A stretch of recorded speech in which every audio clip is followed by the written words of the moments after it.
La semaine passée, pris d'un moment de nostalgie, j'ai décidé d'aller revisiter l'ancienne planque à Roger Gaudry. Ça fait un peu bizarre parce que les casiers à devoirs sont plus là, les bacs de récup aussi, ça fait un peu vide là. Les 3 casiers du coin sont toujours là, le cadenas aussi, qui marche une fois sur 2, comme d'habitude. La clé de la planque est là.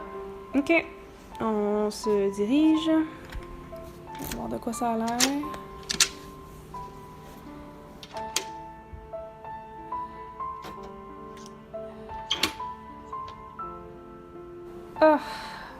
Ah, ça fait un peu mal au cœur de voir ça dans cet état-là.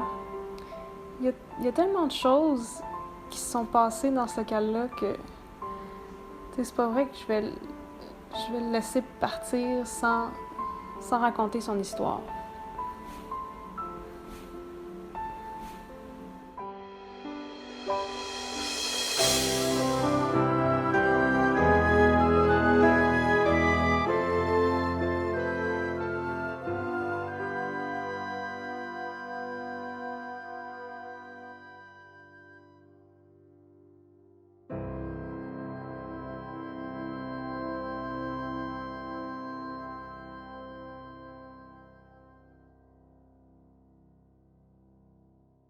J'ai trouvé une photo qui, selon moi, décrit parfaitement. Donc, c'était quoi la franche camaraderie qu'il y avait à la planque, puis c'est cette photo-là.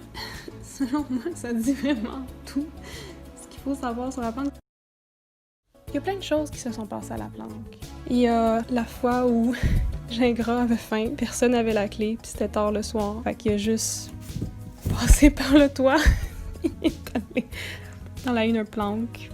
Il y a eu une période où à chaque party, une gang de gars qui apportait un sapin de Noël. Mais à chaque party, là, à un moment donné, ils ont jeté le sapin par la fenêtre.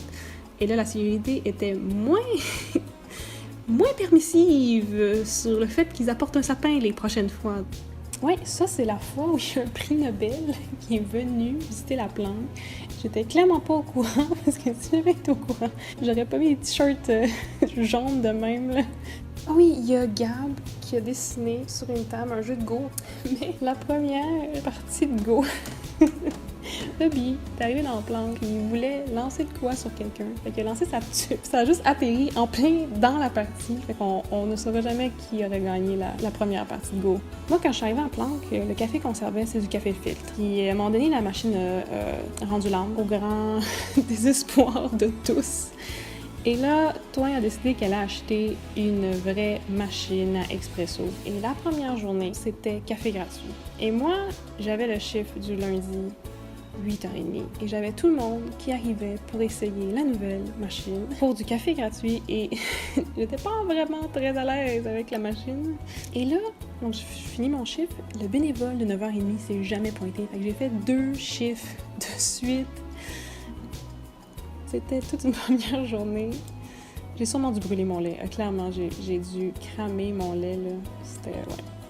Moi, je suis arrivée à l'Université de Montréal en septembre 2011. Donc, pour vraiment connaître l'histoire de la planque, il faut remonter beaucoup plus loin. Je suis Hélène Saint-Jean, professeure de physique au Cégep Édouard-Montpetit.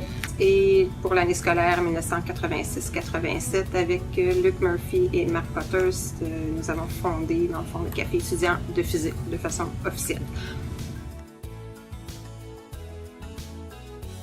Ça, je me rappelle assez bien, là, c'est ma première année d'études ici. Ok, donc toi, là, le bac, c'est pas assez, là, tu débutes le bac, tu ouvres le café. Ouais, non, faut faire quelque chose, puis le café, c'est important, c'est ça. Qu'est-ce que tu dirais qui a motivé l'ouverture? Je pense que c'est des gens de l'association étudiante de la FISUM qui avaient ça en tête un peu, parce que là, on avait un grand local, les gens venaient, puis je crois, je sais pas si c'était en chimie, je crois qu'il y avait un autre café étudiant qui naissait, puis il s'était dit que ça serait agréable, puis il avait comme passé le mot. Est-ce qu'il y a des gens qui aimeraient ça s'occuper de partir là, un café étudiant? Dans le fond, d'avoir quelque chose bien à nous ici, au lieu d'aller courir à la cafétéria en bas, ou aux résidences, ou en médecine, finalement. Les autres options étaient un peu loin. Ouais, puis si médecine a son café, c'est pas vrai que physique n'aura pas le sien. Là. Peut-être aussi. Si tu devais décrire la plante en 3 mots, qu'est-ce que ça serait? Oh boy. Sofa. Vieux stock. Là, ça, c'est 2 mots.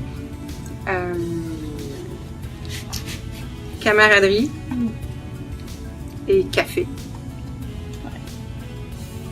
Ouais, je pense qu'on a tout le monde un peu en tête les sofas. Là. Moi aussi, quand mes parents ont visité la plante la première fois, là, ce qu'ils ont marqué, c'était les vieux sofas. Là. Ça, sont pas si pires, ça. Mais, non, c'est ça. Ils ont été quand même... Peut-être lui qui... Ouais. Tu sais que le bleu, là, ils ont été volés du café de biochimie. Non, je savais Pendant pas. une initiation, on est allé les chercher, on en a pris plein de chez eux. Puis là, ils nous ont dit redonnez-nous le sofa. On dit OK, puis on en a gardé un. On n'a jamais retourné. OK. Fait qu'il y a des délits aussi Il y a de des- commis à Il y la a eu un plante. deal. On en a gardé un. Ils vous en ont pas voulu. Non. Vous avez fait de la place dans leur local. Ils l'ont peut-être juste jamais su. Peut-être c'est que c'est passé. Qu'est-ce que tu as trouvé le plus difficile lors de la gestion de la planque? Les tables, on faisait des crédits, hein? Alors, on avait des listes de noms avec qui devait combien d'argent, et puis il y en a qu'à un moment donné, ça venait un peu trop, puis ça fait dire, là, tu donnes les sous. Pratique, je pense qu'il a cessé depuis, peut-être, ouais, parce que c'est ça, mais donc, nous, on était un petit peu naïfs et innocents, alors, oui, on laissait les gens acheter à crédit. Donc, c'était le recouvrement Ouais, était non. peut-être plus corsé. Tu vas vraiment pas t'en rappeler, là, mais Non, tu sais, comme je suis vieille puis ça fait 30 ans. je me demandais à qui a été servi le premier café. Une hypothèse, non. Non, vraiment pas. Probablement moi. Il faut essayer, je veux dire, c'est... Est-ce que t'as déjà passé la nuit à la plante? Non. Non. Ah, moi, j'ai eu quelques nuits blanches ici.